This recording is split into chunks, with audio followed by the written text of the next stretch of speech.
آپ سے اتنی بات کہوں گا، آ جاؤ میرے مصطفیٰ کے قدموں میں، جہاں سے ایمان دیا گیا، جہاں سے خوف نکالا گیا، دلوں کے اندر مضبوطی بھری گئی۔ صحابہ فاقے میں تھے، ایک کھجور پر 10 لوگ رہتے تھے، لیکن چلتے تھے تو کیسر و کسرا بھی کانپتے تھے، اس لیے کہ ان کے سینوں میں میرے آقا نے خوف خدا بھر دیا تھا، اللہ کا ڈر بھر دیا تھا۔ آج آؤ اپنے دلوں سے سب ڈر نکالو، اللہ کا ڈر۔ اللہ مجھے تنہائی میں بھی دیکھ رہا ہے، مجمع میں بھی دیکھ رہا ہے، مسجد میں بھی دیکھ رہا ہے، بازار میں بھی دیکھ رہا ہے۔ میری آنکھیں جو خیانت کر رہی ہیں اللہ اس کو بھی دیکھ رہا ہے، میرے دل کے اندر جو وسوسے گزر رہے ہیں اللہ اس کو بھی دیکھ رہا ہے۔ یاد رکھنا نوجوانوں، آج فتنوں کا دور ہے، تمہارے ہاتھوں میں اگر ننگی تصویریں آ رہی ہیں موبائل پر تو اس بات کا یاد رکھنا، باپ دیکھ رہا ہے، بھائی دیکھ رہا ہے یا نہیں دیکھ رہا پتہ نہیں، اللہ دیکھ رہا ہے۔ اللہ کا خوف رکھو، وہ تمہیں پردوں کے پیچھے بھی دیکھ رہا ہے، تمہارے دل میں گزرنے والے حالات سے بھی واقف ہے، اس لیے اللہ کا خوف جب ہوگا کسی برائی سے روکنے کی ہمیں ضرورت بھی نہیں پیش آئے گی۔ لوگ کہتے ہیں مولانا یہاں نشہ زیادہ ہو گیا اس پہ بولو، مولانا یہاں علم کم ہو گیا اس پہ بولو، مولانا یہاں جوا زیادہ کھیل رہے ہیں اس پہ بولو، مولانا یہاں چوری زیادہ کر رہے ہیں اس پہ بولو،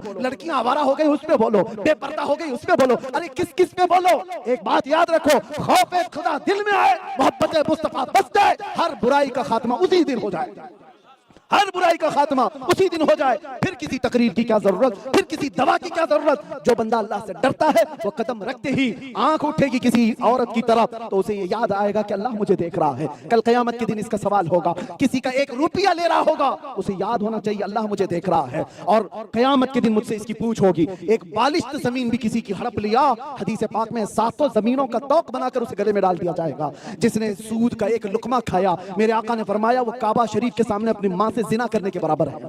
یہ سارا خوف خدا تمہیں دلا رہا ہوں۔ شراب کی 1 گھونٹ پیتا ہے آدمی تو قیامت کے دن مجرموں کا پیپ گرم کر کے اس کو پلایا جائے گا، گانے سننے والے کو فرشتے سیسا پگھلا کر کانوں میں ڈال رہے ہوں گے۔ یہ آخرت کا خوف، اللہ کی پکڑ کا خوف، اللہ کے سامنے حاضر ہونے کا خوف ہو، ہر برائی کا خاتمہ ہوگا، اور ساتھ میں خوف خدا کے ساتھ جب محبت مصطفیٰ بس جائے میرے عزیزوں، اس کے ہر چلنے پھرنے میں وہ یہ خیال کرتا ہے میرے نبی کیسے چلتے تھے، میرے آقا کیسے بیٹھتے تھے۔ آج جوان کوئی آ کر پوچھتا بھی نہیں، مولانا بتاؤ تو صحیح میرے آقا نے شادی کیسے کی تھی، میرے آقا نے اپنے بچوں کا عقیقہ کیسے کیا تھا، حضور کے زمانے میں منگنی ہوئی تھی، ولیمہ ہوا تھا، یہ بھی مجھے بتاؤ۔ نہیں، یہ تو طلاق عدت کے ہی مسئلے پوچھ رہے ہیں، یہ تو یہی مسئلے۔ نبی سے محبت کرنے والا ایک امام ایسا ہے، ایک امام ایسے ہیں، میں آپ کو بتاؤں، تربوز کلنگڑ بولتے نا، زندگی بھر ان کو پسند تھا، اور انہوں نے یہ سنا بھی تھا کہ رسول اللہ نے تربوز کھایا ہے، حضور پاک نے تربوز کھایا ہے۔